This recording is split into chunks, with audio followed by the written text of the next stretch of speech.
vivos, quanto os ímpios vivos e os justos mortos, a Bíblia diz que eles verão Jesus voltar na sua primeira vinda. E aí que cumpre Apocalipse, capítulo 1, versículo 7, que diz assim, leia comigo: eis que vem com as nuvens, eis que vem com as nuvens, e todo olho o verá. Jesus virá sobre as nuvens, irmãos. A Bíblia deixa claro para nós em outras passagens que nós seremos levados com os anjos para o encontro com Ele nos ares. Quer dizer, Jesus não vai pisar nessa terra ímpia. Ele só vai pisar nessa terra depois que Ele purificá-la com fogo. Mas quando Ele vier nos buscar, a Bíblia diz que nós vamos encontrar com Ele nos ares, seremos levados pelos anjos. Jesus não virá como criança, como muitos acreditam. Jesus não virá aqui para sofrer de novo, como muitos acreditam. Jesus não virá como mendigo, como muitos acreditam. Jesus não virá como anjo, como muitos acreditam. Jesus não virá somente para os olhos da fé o enxergarem, como muitos acreditam. Jesus virá e todo olho o verá. Ele virá como Ele subiu.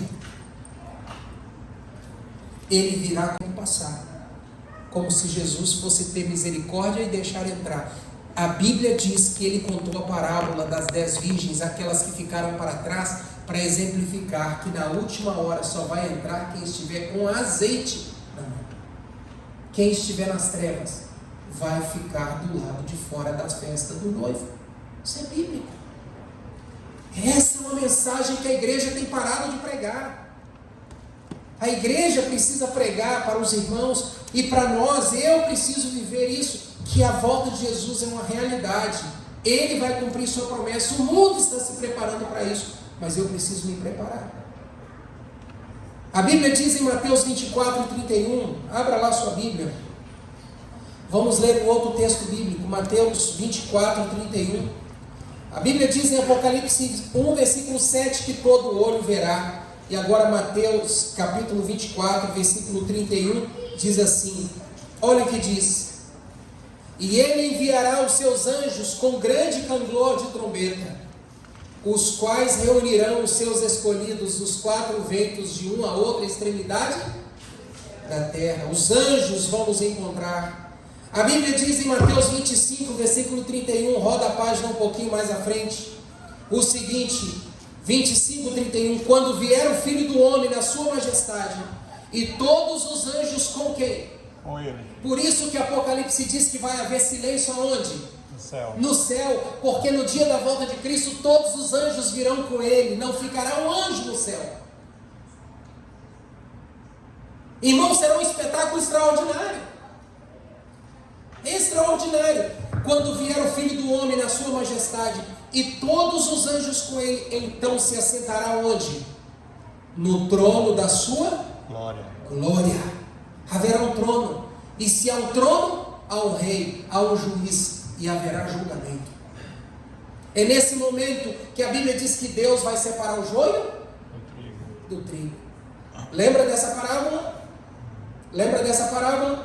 O agricultor chegou para o Senhor e disse assim: vamos arrancar tudo, Senhor, vamos arrancar o joio. O que ele disse? Não arranque o joio, porque na tentativa de arrancar o joio, arrancar também o trigo. Deixa o quê? Deixa crescer, vai amadurecer, e eles serão distintos um do outro. O trigo vai para o celeiro, e o joio vai ser lançado aonde? No fogo, para ser queimado. É nesse dia que Jesus vai fazer essa distinção. A pergunta que eu faço nessa manhã aqui, irmãos, você é trigo ou você é joio? Quem pode dizer isso? Ninguém. Eu, pastor Marcos, sou trigo ou sou joio? O que é que vocês acham? Vocês podem falar? Podem me julgar? Margarete, você é joio ou trigo? Eu posso julgar você? Não. Cada um precisa fazer uma avaliação de si mesmo. Porque a Bíblia diz que o trigo foi o produtor que plantou. Mas e o joio? O que o produtor diz? Foi o inimigo que semeou. Então há muitos cristãos que estão na seara do Senhor, mas estão servindo o diabo. São frutos criados por Ele. Foram plantados na igreja por Ele.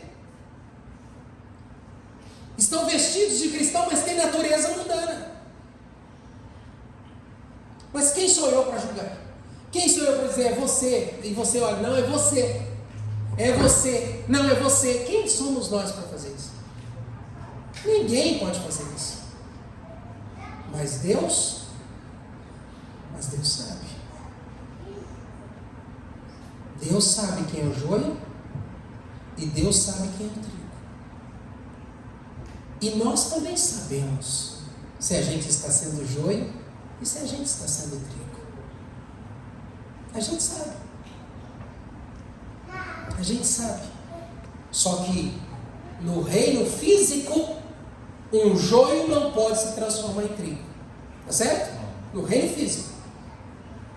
Mas e no reino espiritual, Carlinhos? No reino espiritual a gente pode. Amém? Amém. Essa é a grande bênção.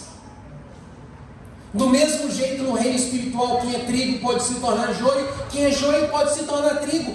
Nós não podemos perder a oportunidade de nos colocarmos diante da santidade do Senhor e vermos o que nós estamos sendo. Se estamos sendo trigo, Senhor, me proteja, me ajude continuando sendo trigo. Mas se eu sou joio, Senhor, tem misericórdia de mim. Aonde que eu estou errando, me ajude a melhorar. Amém. Ele virá em glória. Ele virá, diz a Bíblia, inesperadamente. Mateus 24, 44. Leia comigo. Olha o que diz Mateus 24, 44. Por isso ficai também vós apercebidos, porque a hora em que não cuidais, o Filho do Homem virá.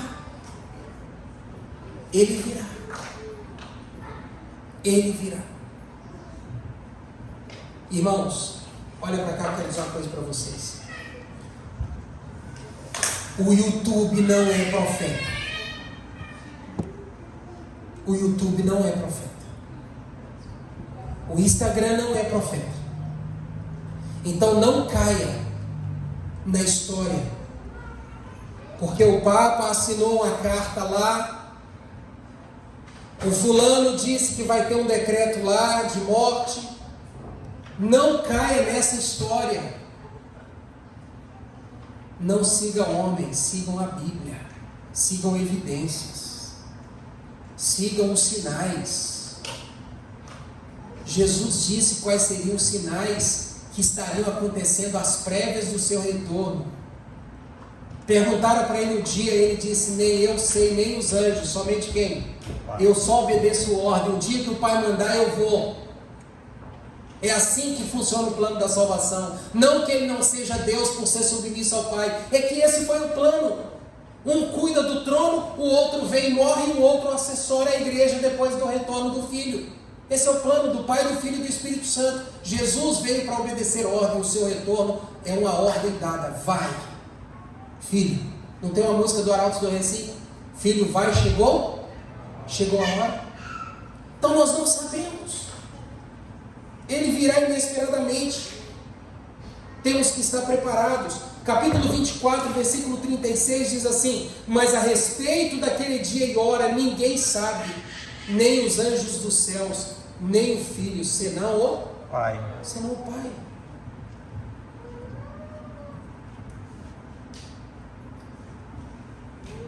Qual deve ser a nossa atenção?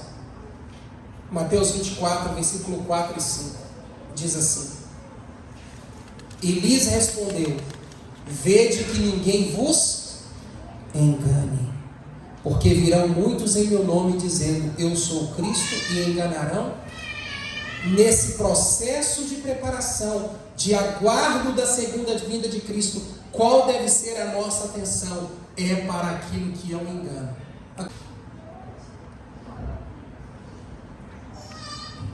Daí, se já tiver feito, sim. Se não, não precisa falar. Mas talvez alguns outros aqui fizeram também. Quem aqui já comprou no 7-Eleven?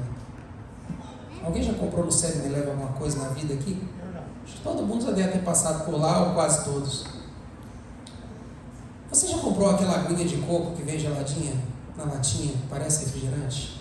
Já? O que está escrito lá? Água de coco, né?